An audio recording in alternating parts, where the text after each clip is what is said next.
Hello, this is Nahashon Kimema. I want to make this real short, so I'll just go straight to the point. I want to speak on something. Let me just mention a few things and then I begin the actual analysis. And Christians speaking so well of Islam here on social media, when in fact they believe that their religion is superior. Muslims speaking about Muslims, how Muslims have also lost when in fact the terrorists try to get out as many Muslims from Westgate as possible before beginning the attack. CORD and Jubilee supporters speaking about one nation when in fact their hearts are filled with hate for each other. CORD is just waiting to attack government competencies and securities or lack thereof, and Jubilee is just preparing its defense. Hypocrites, that's all I see. I refuse to be part of this hypocrisy. It is written, seek ye the truth and the truth will set you free. This one nation vibe is all cute, but you need to think with vision as opposed to thinking with short-term concerns in mind. If you're truly prepared to forget your superficial differences for the sake of the nation, then it will take much more than a text message, a phone call, a status update, a tweet, or even a blood donation. It will take your heart, it will take your freedom, it will take your conscience, and it will take your resolve. There is no shortcut to nation building. We'll have to correct your Imam when he speaks of the superiority of Islam. You will have to stop believing that all non-Christians will go to hell. You will have to support Uhuru when he does something good, even though you are CORD.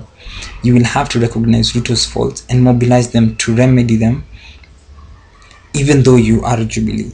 Stop the hypocrisy. It is disgusting. So this is what I wrote, and I got feedback that was very emotion laden. So anyhow, let me just try and go through them and then answer them one by one. I have to do this, otherwise I'd write a book. You will have to accept that not all times people are hypocritical, especially at a time like this. That is true. It is in the hardest of times that people usually come together to forge a new way and to forge a new people. It is exactly at times like this that those things happen, and I can picture that. I can picture how we can come together and can build a new nation. But there is a fundamental difference. When we come together, it has to be for a common purpose, and then it has to be based on values, and these values have to be universal. They cannot be just one-time values and subjective values, whereby we assign one value to ourselves, and then when it comes to a similar circumstance to another person, we assign different values. It has to be one thing. And so this is an example that I'll give. Kenyans are saying that the government should pursue Al-Shabaab fighters to the end, invade Somalia, do what you can, flatten everything if possible, just to bring those people to justice. And that is okay. And that is what should be done. But then you should think a bit more. People in Kiambaa died. So where's the Calvary?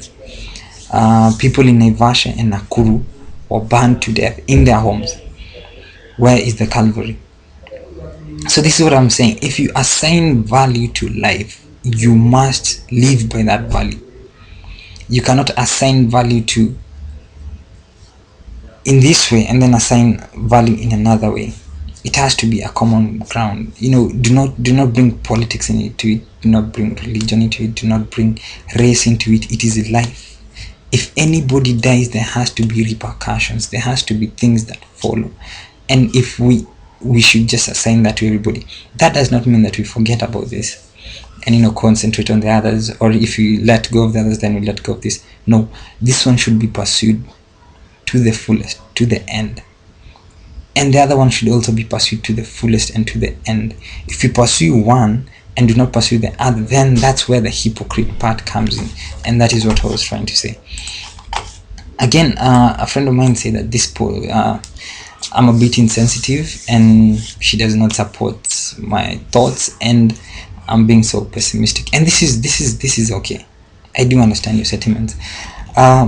About the part being sensitive, I do understand what you're saying, because the situation is not yet over, and I'm here speaking about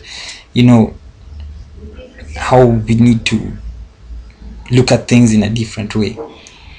So I understand what you're saying when you say I'm insensitive.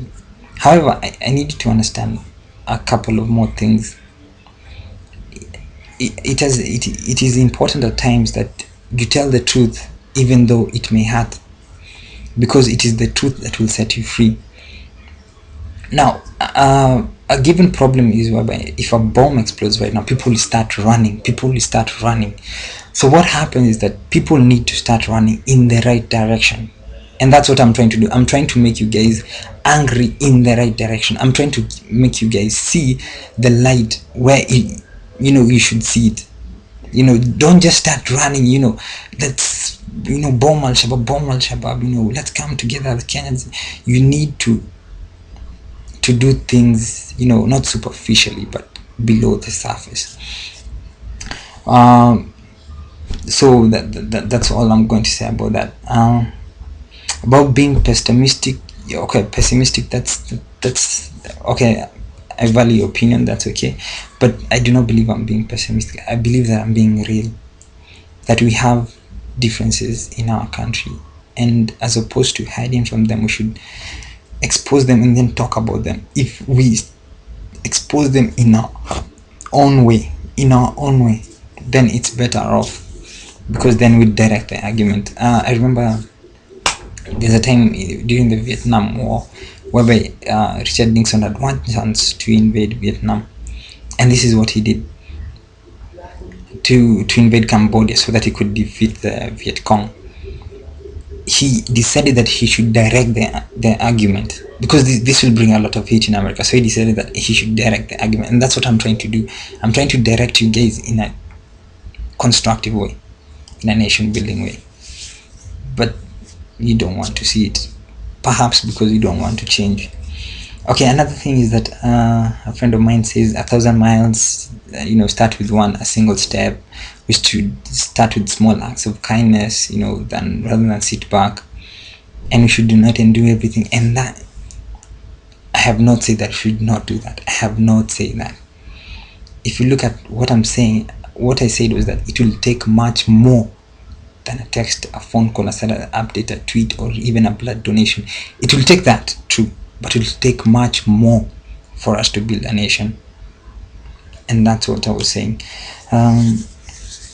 A friend of mine says, we should come together regardless of tribe, color, and that's what I'm saying. That's exactly what I'm saying. We should come together. We should not be hypocritical about it. Come together today and then tomorrow we are at war on that same basis, religion, race, and everything. And again, I think it's about time that we stop being, sugarcoating things. If you speak this way with me, speak that way with him. In Islam, which is a very beautiful religion, a friend of mine, okay, in Islam it is said that you should not speak about somebody when that person is not around. And this is what I truly believe, and this is what I'm trying to tell Christians. Speak your mind.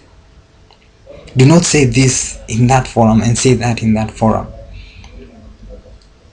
This is very important, because if you develop that kind of hypocritical nature, then what you might say in that forum would be very, very alarmist, and what you say in this forum would be very, very superficial. So at the end of the day, what you'd have is that you're spreading hate in this way while you're saying that you're spreading love this way. Another example I'd like to give you: when the Japanese, the bombing of Pearl Harbor, the Americans never thought the Japanese would bomb Pearl Harbor. There was actually peace treaties going on. The Japanese were talking all about how they want peace, they don't want war. The ambassador was, really trying to sell that image of peace from Japan, and then they got hit by Pearl Harbor. And that's what I'm trying to prevent. You guys should not listen to me. Listen to me. I'm speaking my mind. What you hear is what is in my mind, and what they say out there may not be what they actually mean. So prevent your own Pearl Harbor. There's no need to be shocked at one day. So let's speak our mind. Let's do it in a constructive way, not in a disrespectful way. Again, a friend of mine says that I am Muslim, just tell me what I had to do with this incident. Again, you mistake my intention. This is my intention. Listen, after this, a lot of things will happen. I have Muslim friends, very good friends. Actually, some of my best friends ever have been Muslims. And a couple of things are going to happen after this. Muslims are going to be discriminated. Young Muslim men, especially, are going to be killed arbitrarily because they have a certain air about them. They speak in a certain way. They have certain opinions. They're just going to be killed.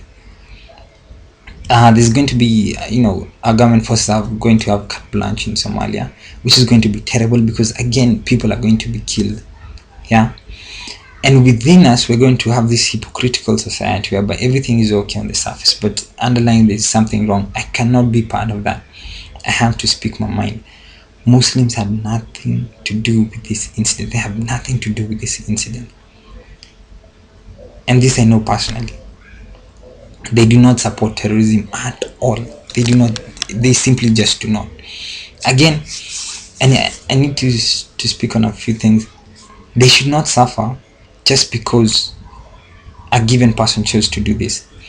They should not think about converting to Christianity or things of the sort just because another Muslim do this. They should not question their faith because another Muslim did this.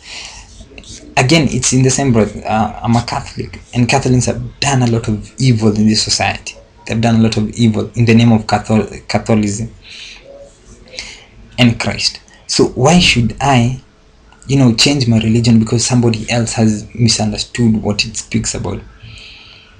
And why should I be discriminated just because another person has gone and done harm to another, using my religion as an excuse?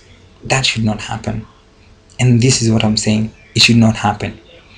For that not to happen, we should bring certain things to the fore. It's like a marriage. Bring the issues up, speak on the issues, and then develop a new understanding. If you hide the issues, then you have small problems in marriages. Eventually they will blow up into bigger problems. So that's what I'm saying.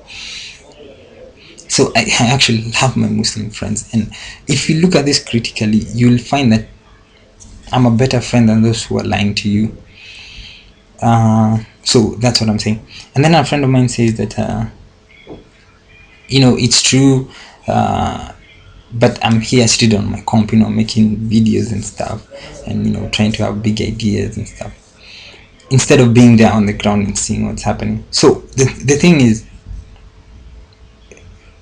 people do as much as they can. I'm bringing forth a new idea, and people need to understand the power of ideas. They're very, very powerful, and I hope you will understand the power of ideas soon. My idea is that we need to view issues through a new dimension. We need to look at each other and see each other in a new light. We need to see each other as human beings. We need to start building a nation. And to do that, we need values. We need to fight for those values. And we need to struggle against the superficial things that are there, that are keeping us from those values. If one person dies, then we should fight for that person. If 1,000 people die, then we should fight for those 1,000 people. All life is precious. Forget the politics, forget everything. If something is wrong, something is wrong. Do not go and judge others because of that. Do not hide yourself and then judge others. That will bring even bigger problems. Right now, the media needs to be looked into, how it handles issues, how it reports. We need to look into our security forces, how they respond to issues, what equipment, what training they need to handle the situation. We need to keep, I think, the military out of certain areas. Continually going to the military for help might be a problem in the future. We need to start to develop other mechanisms within a police force that are strong enough to withstand such attacks. And we need to come together as Kenyans, not for the moment, but as Kenyans forever. We need to start building a nation. We cannot do that if what you speak is not what you mean. We cannot do that if you value life only under certain circumstances. We cannot do that if you value justice only when it works in your favor. We cannot do that when tribalism is only wrong when you are not getting your cut. We simply cannot do that, and we must find a new way. And this is what I'm trying to tell you. Let's stop hiding. Let's come out. Let's discuss the issues as they are and build a new nation that we want. Speak your mind. Speak respectively. Understand the issues. This is not.